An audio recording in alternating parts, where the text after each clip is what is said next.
We gotta work this out. I might have to watch High School Musical after this.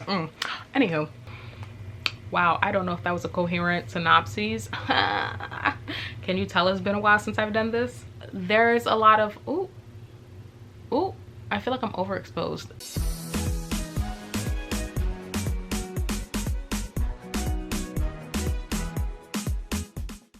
Okay, so hey, how's it going? How's life? My name is Sophia. Welcome back to my channel.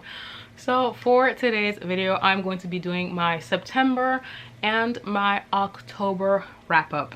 Now, in September and October, I read a total of 8 books, which is okay for me. It's average-ish for me. I don't know what's been going on, but 2021, I have just not felt like reading, or like if I do read, I haven't been enjoying reading as much as I have in previous years. But that was a tangent for what? Who knows? Without further ado, let's get into the books I read in September, and then we're gonna talk about October. So the first 3 books I have to talk about, I read most of it during September. I loved it. I enjoyed my time reading it. It made me cry multiple times. And for me, that is going to be Jade City, Jade War, and Jade Legacy by Fonda Lee.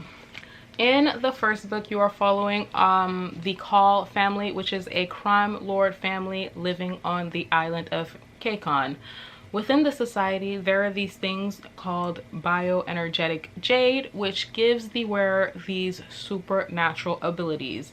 And the Kekonese are the only people who have a natural tolerance to jade. The Call family is also in a gang war with this other clan known as the Mountain Clan.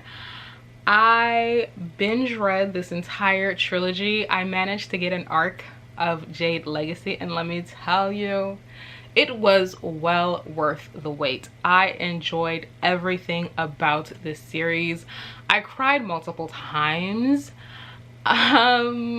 which I was not expecting. There were like a lot of hard-hitting moments, especially in the third book, that I really enjoyed.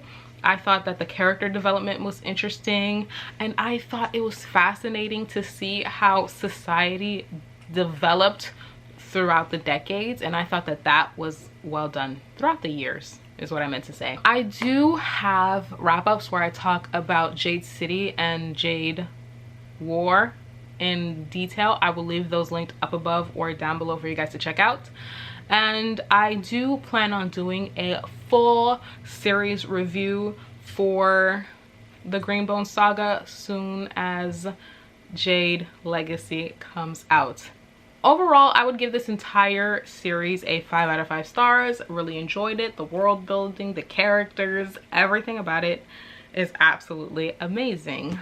The next book I read in the month of September is going to be Son of the Storm by Sui Davies Okunbawa. I believe is how you pronounce his name.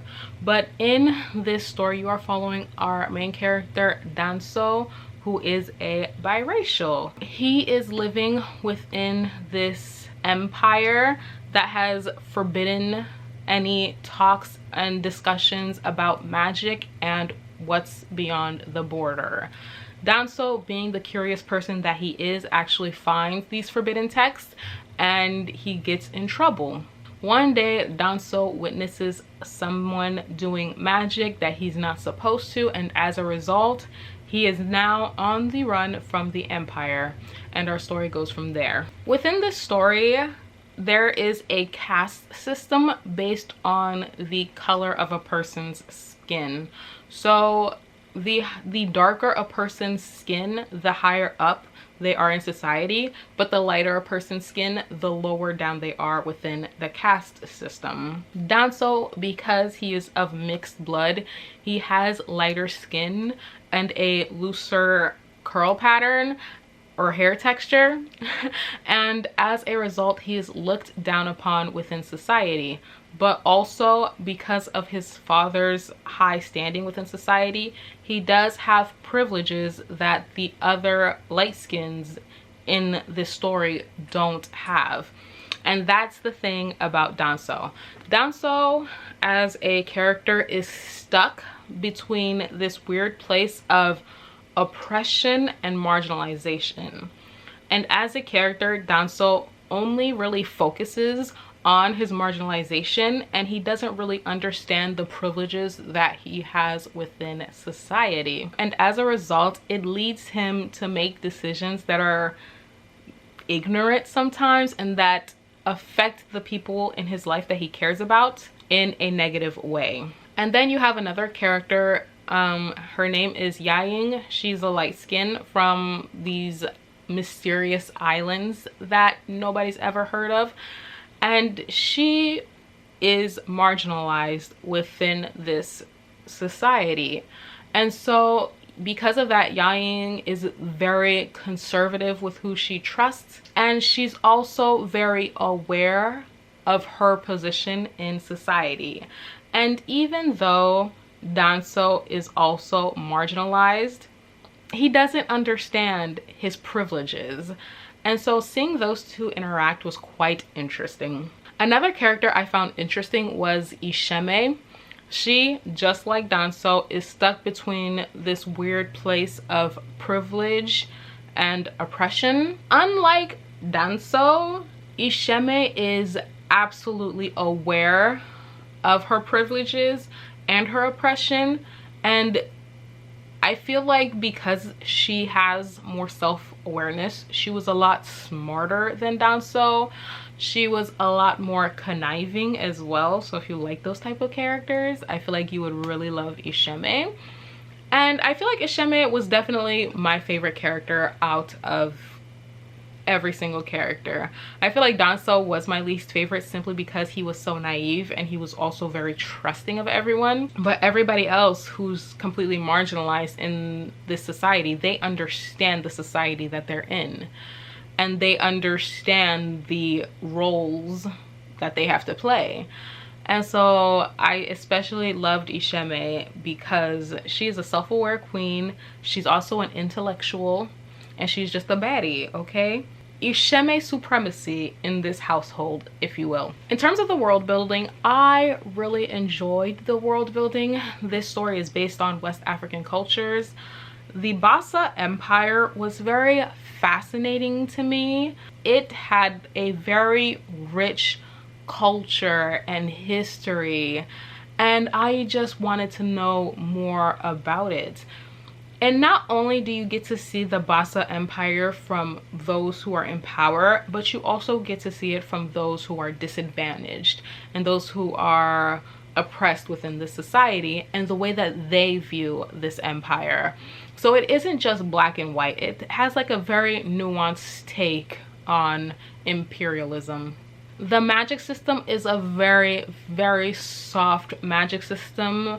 In this world, there are these magical stones, if you will, I forgot what they're called, that give the user these supernatural abilities. And it doesn't really go into depth on how the magic system functions in this world. And like, there's a part in the story where they're trying to explain the magic system, but all it is, it's just a feeling that they get. So if you like softer magic systems, I feel like you would really enjoy this. The political machinations were also interesting, to say the least, and I just love seeing people in power be all backstabby and whatnot. It's very entertaining to me for some reason, and there was a lot of that in this book. In terms of pacing, I would describe this story as an adventure story. They're trying to get from point A to point B. Duh, that's what an adventure story is. But I would say that the pacing, in my personal opinion, felt a lot slower. It was more about the journey rather than the destination, if you will. I will say towards the end, when we hit the climax, shit hits the fan and the pacing quickens up quite a bit, which I personally didn't mind. I kind of expected from stories. Overall, I really enjoyed this story. I am excited to see what comes next, and I gave this a 3.5, rounded up to 4 stars on Goodreads. I would highly recommend picking this up if you haven't already. The next book I read in the month of September is Iron Widow by Shiran J. Zhao. I think that is how you pronounced it. Side note, I would like to apologize in advance for any mispronunciation. I did look up how to say some of these names, and so I'm just going to try my best not to butcher them. Alrighty, so in the story you are following our main character Wu Zetian, who offers herself up to become part of the military. Within this world, it is ravaged by war, and in order to fight invaders from an extraterrestrial planet, people have to sign up to join the military. And once they do that, a boy and a girl are paired up to fight within a chrysalis against their enemies. Within this story, we are following Zetian, whose sister has been killed by one of the pilots, and so she decides to sign up for the military so that she can get her revenge and kill him. She manages to get her revenge in an unexpected way and is labeled an Iron Widow within this world. As a result, so they're trying to tame her, and so they partner her up with Li Shimin, I think is how you pronounce his name. Shimin is a convict within this world, but he is also a very powerful pilot, and unfortunately every girl that is partnered with him ends up dying because he's so strong. And that's basically how the chrysalises work. You have the men who are pilots, and you have the women who are like their co-pilots. And oftentimes what'll happen when they're in these chrysalises is the man will overpower the woman and she will die. And so Zetian gets partnered up with Shimin, and our story goes from there. I really enjoyed this story a hell of a lot more than I was actually expecting to. Zetian is a hot-headed character. She's stubborn, she's brash, and I just love everything about her. And she's like very feminist as well. This society is a patriarchal society, and so to have a baddie just rail against the system, I loved every second of that. I also really adored Yija. He's a very soft-spoken intellectual character, and he was the perfect foil to Zetian's hot-headedness. Shimin. Shimin is the bad boy archetype with a tragic past. However, I find that this is one of the rare times that it's actually done right.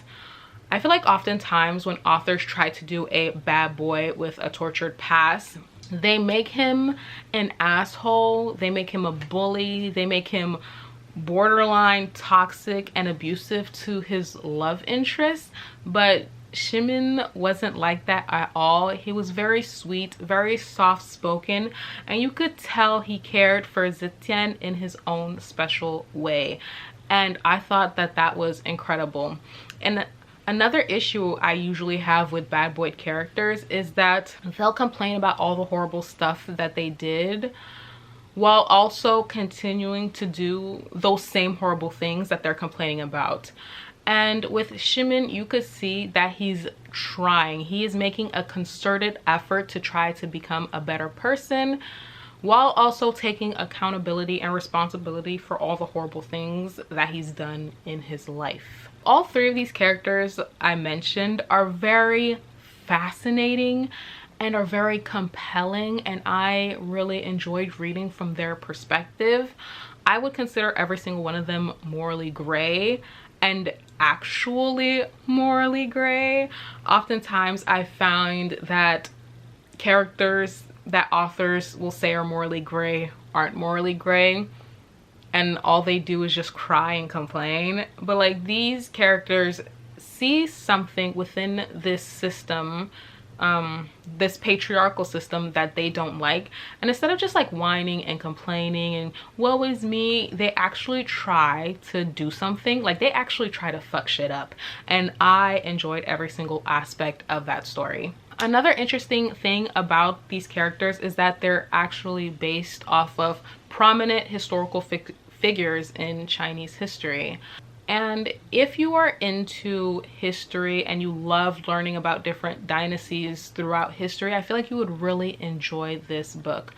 Personally, I'm not really into history like that, but I still found the story very enjoyable, even without knowing the references.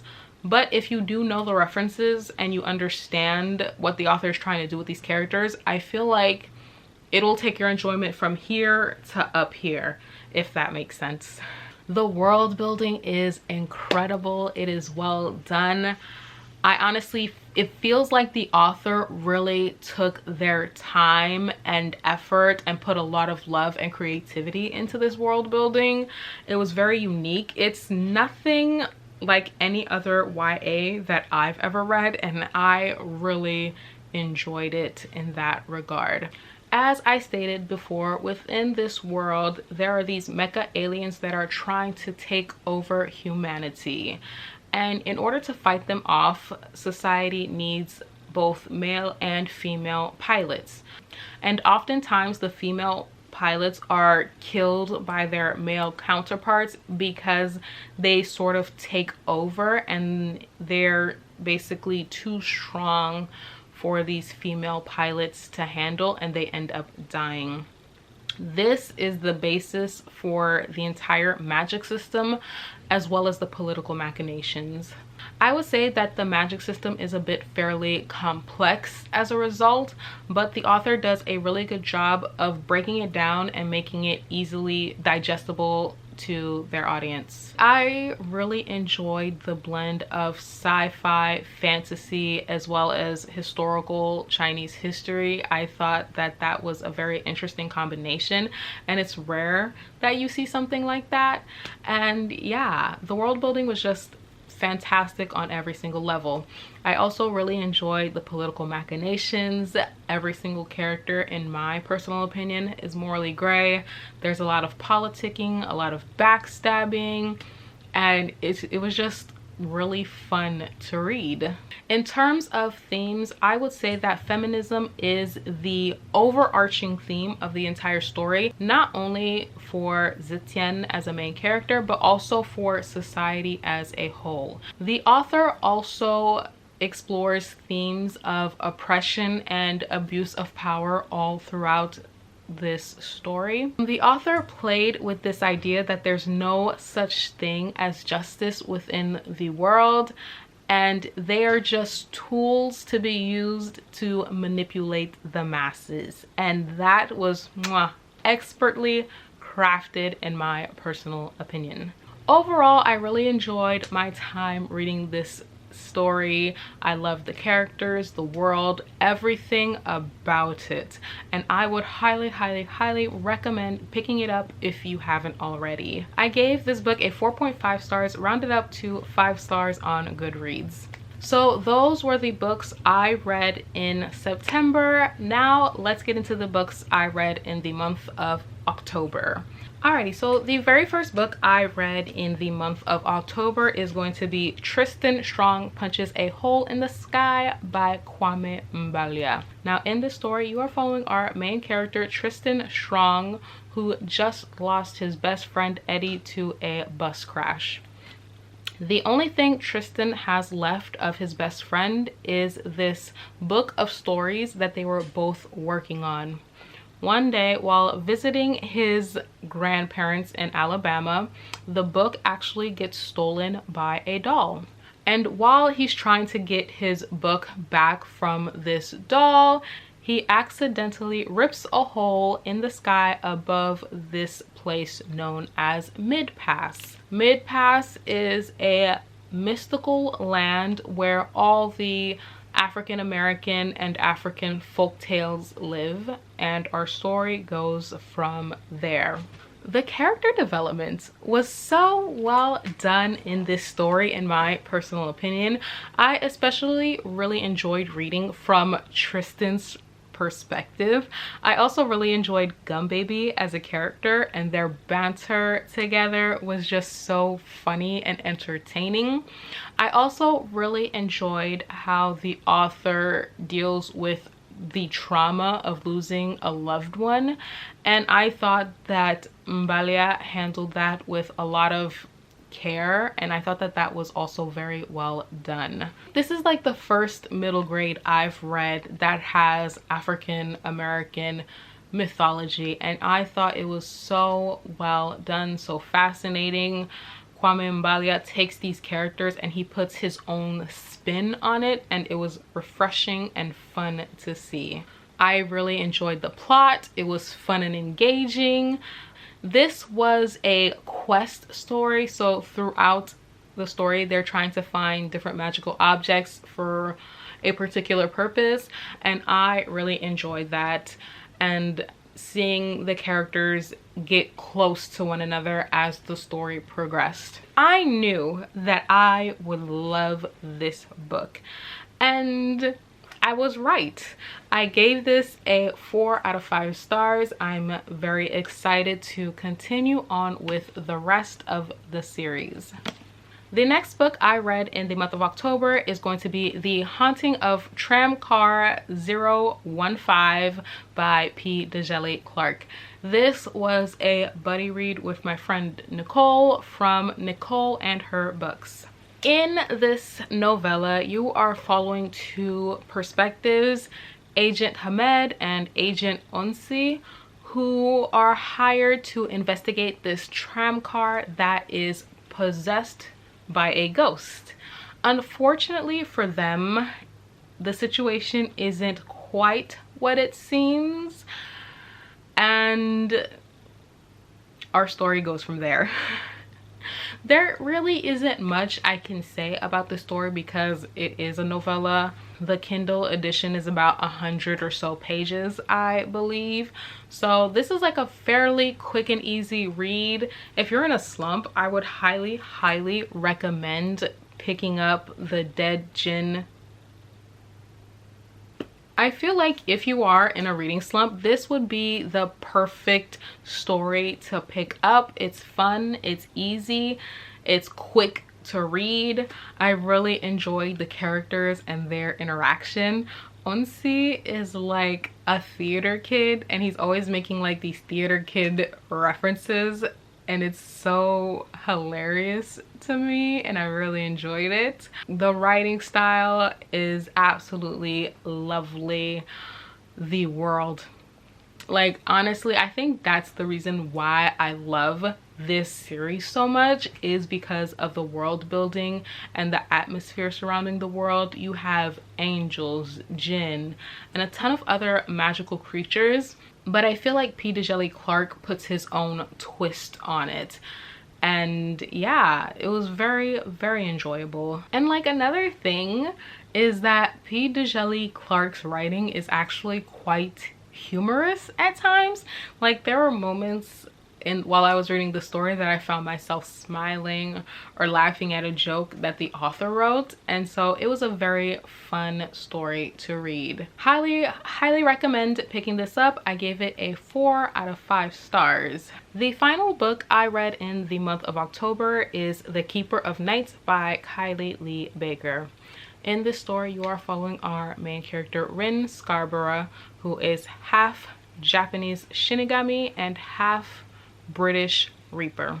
Because of this, she is often bullied and abused by other Reapers in England, and she faces a lot of racism and xenophobia, and because of that, she has centuries of trauma that she has to deal with.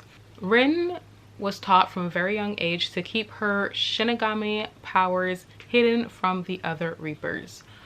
One day, she accidentally loses control of her powers and is forced to flee London with her younger brother. In London, she is hoping to find a home, hoping to find acceptance, but before she can serve the Master of Death in Japan, she has to find 3 yokai and kill them, basically.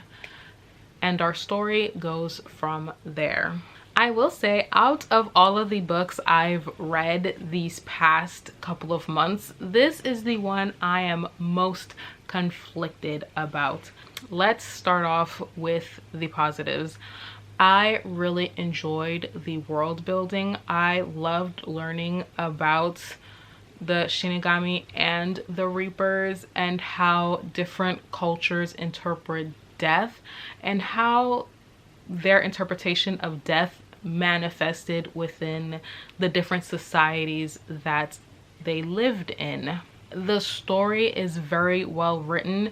I believe this is a debut novel, and if you didn't tell me that this was a debut novel, I wouldn't have known, because I think that the story is well written, the pacing is excellent, and the characters are incredibly nuanced and well developed. The characters. Even though the characters are well written, I think that is one of the reasons why I had a lot of issues, particularly with Rin as a main character. As I stated before, Rin as a character has dealt with centuries of abuse and racism, and as a result, she has a lot of trauma.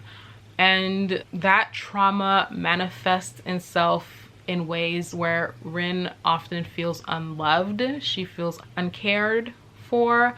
Besides her brother, she feels that there's no one else on earth that she can confide in. And so when she decides to flee to Japan, that is what she's looking for. She is looking for acceptance among her own people, which is difficult for her to find even in Japan, because they still view her as an outsider because she's not 100% Japanese. And so it's the combination of the trauma, the combination of an identity crisis, if you will, that leads her to make certain decisions that she did. Even though I didn't agree with the decisions she made, I 100% understood where she was coming from. I would consider Rin as a morally gray character. She is very selfish as a character. She doesn't really think about other people and how her actions would affect particularly her brother. The only thing she really cares about is serving the goddess of death in Japan, regardless of what she has to do to get to that point. And like, that's the thing, Rin is a very flawed character, but unlike other YA characters, Rin is very self-aware. She knows that she's selfish. She knows that she's probably not making the best decisions, but she doesn't care, because the only thing that matters to her is finding acceptance, and that's it. And so because of that, I think that Rin is a very well written character, very complex, which is why I'm so conflicted, because I didn't really like her as a main character, but she's a very well written character. Like, the author did an amazing job with her character arc and her development, and like, I don't know how to feel about it, to be honest. I also loved her little brother. I thought he was the sweetest, most precious baby being. And I just love sibling relationships. I just really love sibling relationships and dynamics in stories, and I wish that we got more of those. And it's so interesting because Rin and her brother get into a lot of arguments, but they're both right and they're both wrong at the same time. Like, there's nothing in this story that's black or white. Like, everything is just gray. Even the arguments are morally gray. And it was just a very conflicting feeling for me to have, because I'm the type of person, I either love and adore a character, or I completely hate them and I find them irritating. Sometimes I find them meh and I don't care for them, but more often times than not, I fall into either side of the spectrum. However, I didn't like Rin, but she's so well written. And so I just don't know on which side of the spectrum to fall with this. And I think that's the reason why, is because as a character-based reader, I need to feel some sort of attachment to enjoy the story. And because I didn't feel attached to Ren as a character, it was difficult for me to enjoy certain parts of the story.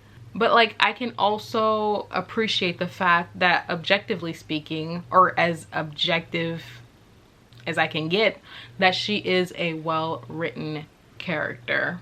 I also really enjoyed the way that the author dealt with themes of identity. Because Rin is biracial, she's constantly at war with herself, and she's constantly trying to find acceptance in a society that doesn't want to accept her. So while she's living in London, while she's among the British Reapers, she is seen as an outsider. Like, they look at her and they see a Japanese girl.